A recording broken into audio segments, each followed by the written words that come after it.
Alright, eno video jenkoze unless nga owagira Robert Kyagulanyi Ssentamu Bobi Wine naye oba tomuwagira bambi togiraba kugano genfunye nkiddamu unless nga owagira Bobi Wine naye oba tomuwagira eno video giveeko kubanga ogenda kufuna pressure ya bwereere. Now oluvannyuma lwa Parliament ya Bulaaya gye tuyita European Parliament okusamoninga government ya Museveni okugenda mu lukiiko ttabamiruko luyitiddwa ennaku z'omwezi nga 23 ku Mande eno batebye ku ebyo bye babavunaana bassebo ne bannyabo. Government ya Museveni egambye awannyo waawo tetulisobola tetuyinza genda. Oluvannyuma lw'okukizuula nti kubayitiddwamu eyo meeting kuliko obukulembeze bwa National Unity Platform, Government ya Uganda eragidde omukyala Mariam Blackso gwe baayise abadde agenda representing Uganda mu eyo meeting obutakiikayo. Kati njagala otambuze video eno kugamba ebigambo bino gwandaba.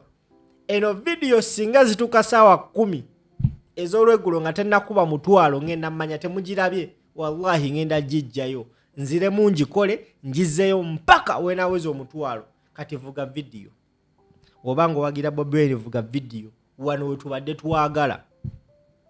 Jo nakoze video ngambagamba nti European Parliament olwamaze otuula ne batunula mu nsonga z'eggwanga Uganda ne bayisa resolution bavuddeyo ne basamoninga government ya Uganda ennaku z'omwezi nga 23 ku Mande bagende e Brussels babitebye.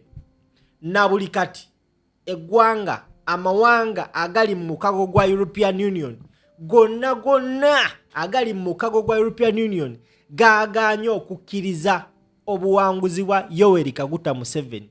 Legitimacy ye eri mu lusuubo. Kasajja katabuse. Nkugamba eno video njagala ogiwa obudde egenda ba mpanvu mwe naye nsaba ogimpeera obudde. Ngenda kunnyonnyola nsonga ku nsonga. Ngenda kunnyonnyola bizibu ki Uganda byegenda ofeesinga singa bagano genda mu meeting gye bayise ku Mande ate nga bagambye tebagenda.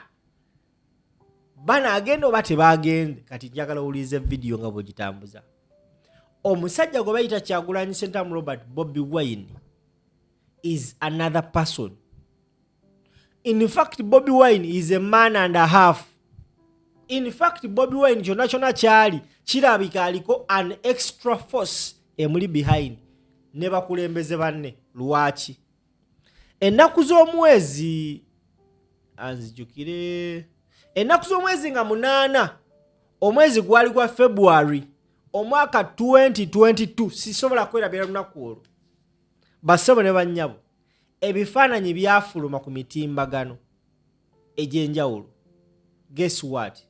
Ebifaananyi nga Robert Kyagulanyi Ssentamu Bobi Wine n'abakulembeze abamu aba National Unity Platform balinnya ennyonyi ne batindigga eŋŋendo ne bagenda mu ggwanga ne bagenda mu kibuga ekya Brussels ewasangibwa ekitebe ekikulu ekya European Parliament.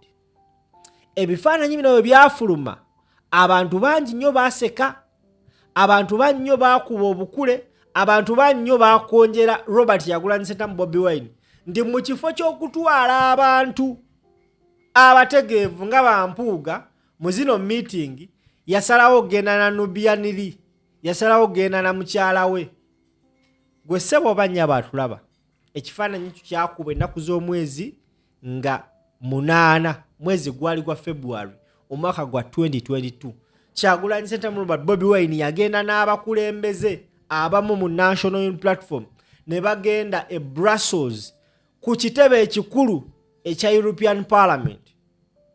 Era mu kugendayo bahatuula n'abakulembeze ab'enjawulo okuva mu mawanga ag'enjawulo ag'ensi eziri ku lukalala lwa Bulaaya.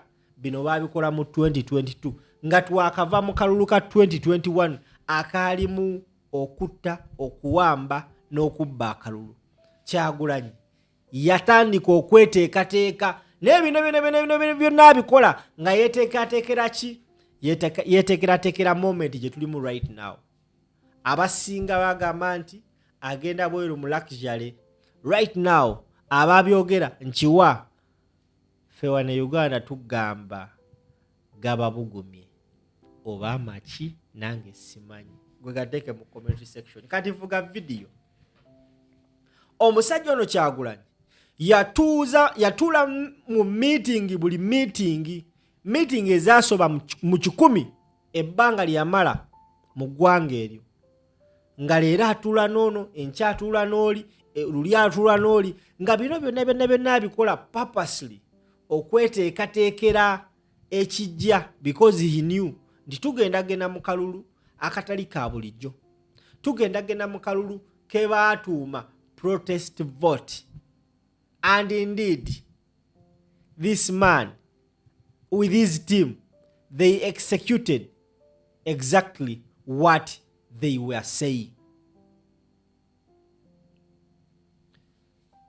Omukulu Benjamin Katana yavayo n'agamba nti ku mulama gwa protest vote kwaliko ennyingo nnya, kwaliko okkanoonya, indeed baakanoonya, okkanoonya kwali kuyina time kwa kukoma nti ennaku z'omwezi nga 15 we baakoma onoonya akalulu, then ne bayingira mu nnyingo ey'okkalonda. N'okkalonda kwali kuyina time frame nga 15 by ssaawa 12 ez'olweggulo baali bamaze okkalonda nga bali mu kabala awo kakuuma. Naye ennyingo esembayo esinga okuba ey'omugaso ey'okkabanja tebangako time frame nti basobola okkabanja omwezi, basobola okkabanjira wiiki, basobola okkabanjira emyaka. Emu ku nsonga lwaki Robert Kyagulanyi Ssentamu Bobi Wine yalina okudduka ewakaawo okwewala abasajja bano mukwata yeeno okuspearheadinga such things that are happening right now. Singa Bobi Wine yakwatibwa oba oli awo Uganda tebandigisamonize mu EU. Kitegeeza ki eggwanga Uganda okubanga EU eriyise okutebya kwebyo bye babateekako? Because Bobi Wine yabadde addressinga Geneva Summit yabadde ayina eddakiika 15 mwezi eddakiika 15 yabadde alina okunyigamu buli kimu briefly okulaga abantu at least what is happening in Uganda, naye ng'alina eddakiika ntono nnyo. Ekintu kyembirivinga nti yakikoze era kitutuusizza ku kye tuliko right now. Indeed in Uganda there is a lot of human rights violence. Mbadde enzungazunga nengwa ku some of the key aspects of the EU in Uganda. Era neŋŋamba ngenda kubanga nzibasome nabagambe kano kagenda bakawanvu mukakwata empola mpola. Key aspect number 1, political and human rights criticism. The European Parliament has strongly condemned the Ugandan government, describing recent elections as a military-style operation rather than a democratic process. The EU has raised concerns about human rights violation, including targeting of opposition members, internet shutdown, and the restriction of civic space. Key aspect of the EU, number 1, is political and human rights criticism. Era European Parliament ekoze omulimu gw'amaanyi nnyo okuvumirira gavumenti ya Uganda ng'etegeeza ensi nti akalulu ke baakavaamu kabadde nga operation y'amagye. Era EU yennyini neeyongera otegeeza eggwanga ensi yonna nti Uganda waliyo okutyoboola kwa okutyobola eddembe ly'abantu kungi nnyo nga bw'okiwulira, ate nga batagetinga mostly opposition members n'ebirala ebyalabibwa ku lunaku lw'okulonda bajjako internet. Ensonga zino ezoogerwako mu EU nga zeekuusa ku gavumenti ya Uganda, ekisinga okwewuunya, it wasn't the same case with Tanzania because ezo nali ngoberera akalulu k'e Tanzania. Abasajja ba European Parliament tebateeka nnyo kazito ku Samia Suluhu nga ke batadde ku Museveni. Na buli kati tewali Museveni kyasinga kwagala right now nga ggwanga lya America kuba negamba yes Museveni was voted legitimately nga ggwanga lya UK, nga ggwanga lya France, nga ggwanga lya Germany, nga ggwanga lya Netherlands. Abasajja bagambe nedda tetusobola. Now babayise okubitebya bo bagambye tetugenda genda. Naye Parliament ngeno weekusamoninga n'ogaana okgenda nga you don't have a clear reason as to why you need to go, you just deliberately refuse to go, there are some consequences you have to face. There are some consequences you have to face. Now, key aspect number 2, gwe sebo banya batulaba bagamba bagiyita diplomatic pressure. Ne bagamba following concerns over the 2026 electoral process, the European Parliament summoned Uganda's ambassador to Brussels, Mariam Blackso. There are calls within the EU for actions against the Uganda government, including a review of partnership. Kati Museveni gwolaba ne ssaawa zino ne gavumenti ye akatto ke balimu bassebo ne bannyabo Mukama Katonda yasinga okukamanya.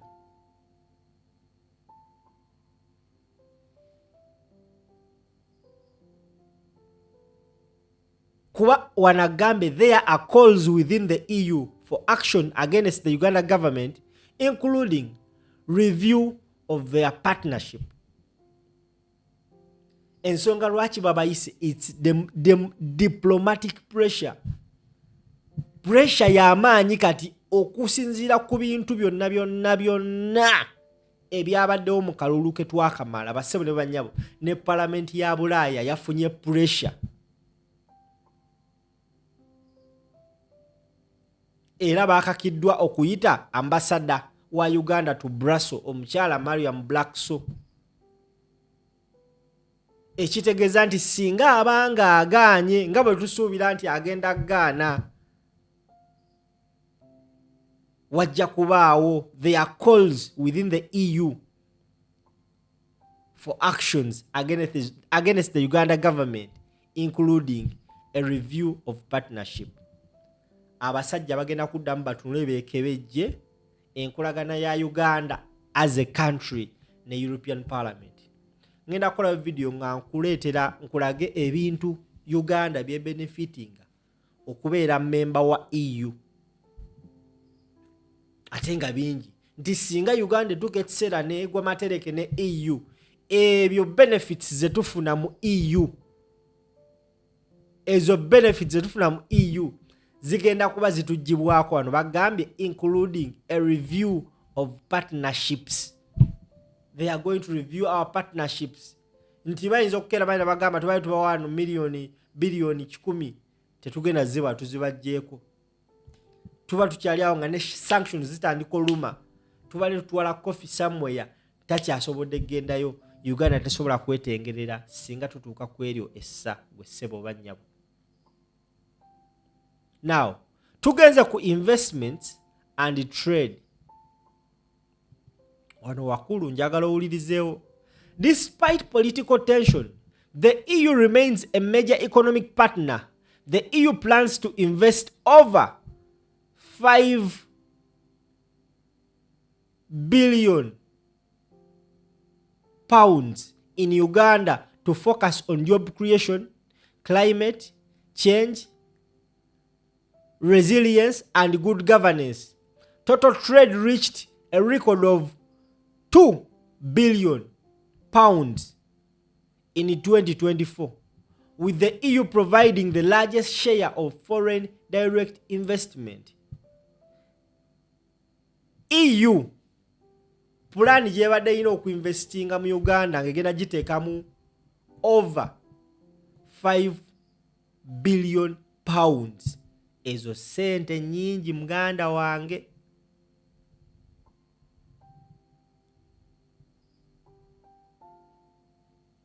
Now, aspect number 4 is development cooperation.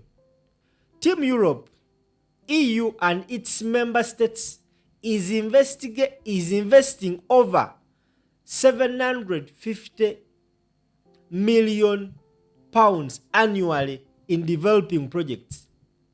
Recent initiatives include £25 million for cross-border project with the DRC and £10 million grant for rural electrification. So, go wena abadde alowooza nti Uganda teyetaaga EU, ndowooza otandike okulivayizinga ebitabo byo. Abasajja bano bateeka mu Uganda sente nyingi nnyo. Era nti singa kikeera ku makya nga Uganda esazeewo gwa amatereke ne EU, tulabise okweri enkuta. Olaba just one of recent America, Trump yawangula owa president, yasalako obuyambi bassebo ne bannyabo abana Uganda enkumu n'enkumu baafiirwa emirimu. Now, just kubamu akafaananyi gwe ssebo bannyabo ndaba nga EU egambye nti we have cut all contacts with Uganda. Ku zino sente zendaba zibadde nga zitokomoka okuva mu EU. Ate nga kisoboka. Now, eno pressure gye bayita diplomatic pressure ku EU gwe ssebo bannyabo andaba ani agireese ye musajja gwe bayita Robert Kyagulanyi Ssentamu mu mitembo. Kyenkuziza ne kugamba ennaku z'omwezi nga 8 omwezi gwali gwe February, Robert Kyagulanyi Ssentamu Bobi Wine lwe yayolekera n'agenda mu parliament eno n'atula n'abasajja bano eno ne bawayamu ne badiscussinga ne boogera. Kino yakikola nga amanyi nti era abasajja bano eno ba Museveni tebayiga, tebasoma, they always fall in the traps. Ng'akimanya ajja kukola bye bimu era right now omanyi bagamba you reap what you sow.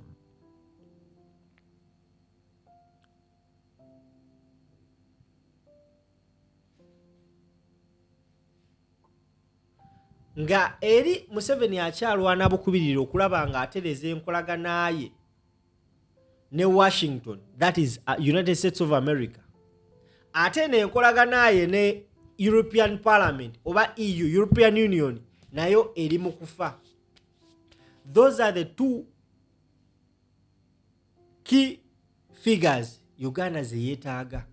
Nti yeetaaga USA nga bw'okiwulira, nnyo nga bw'okiwulira. At the same time yeetaaga European Union nga bw'okiwulira.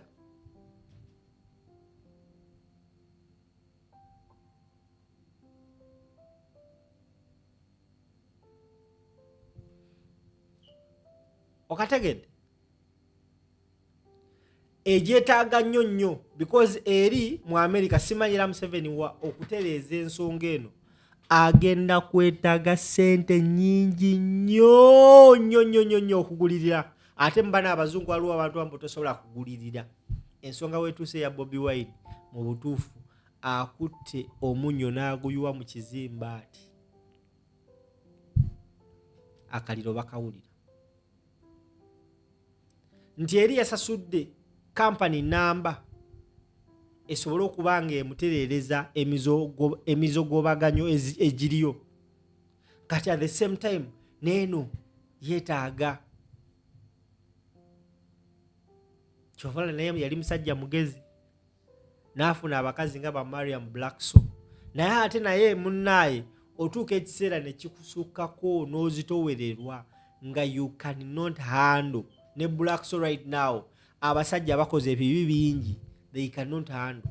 Nze nalaba wana ambassador wa Uganda mu America oyo ayebala Adonia ng'ali ku Muhoozi amugamba waaye lekerawo byokulya ne otussa otukubya nga buli tweet gy'ateekayo omusajja ateekamu waaye pulo kakka na pulo bandu mwena ne bavuma nga yeye abakkakanya because yeye amanyi omuliro gwaliko eri. These people in Uganda bakabanda aboogera they don't know. Era gwe ssebo bannya bandaba tuyina okufunayo olunaku olwo lumu mu mwaka oba ne tulutuma Bobi Wine Day something like that, kubanga omusajja ono akoze ebintu abasinga bye twali tutamusuubira wano watuusiza gavumenti. Era asiiba abagamba banne tetwagala mu abazungu tetwagala mujjeko Museveni no, twagala mulekeraawo okufandinga omusajja ono because ono bagamba mu trade investments and trade omusajja agambe despite political tension the EU remains a major economic partner. The EU plans to invest over £5 billion in Uganda to focus on job creation, climate change, resilience, and good governance. Nti singa enkolagana ya Uganda ne EU ebanga evuddewo ezo £5 billion tuba tetugenda kuzifuna, ziba zituyise mu ngalo. Naye kisinga n'okwewunyisa n'ezo ssente olizikwata abasajja bongera bazi embezolinga okuzikozesa okwewaŋŋamiza mu ntebe. Simanyi oba okategedde. Amannya bampita simple. Njagala okavuge katuuke ku buli Munnayuganda. Don't forget to subscribe and share the video. God bless you.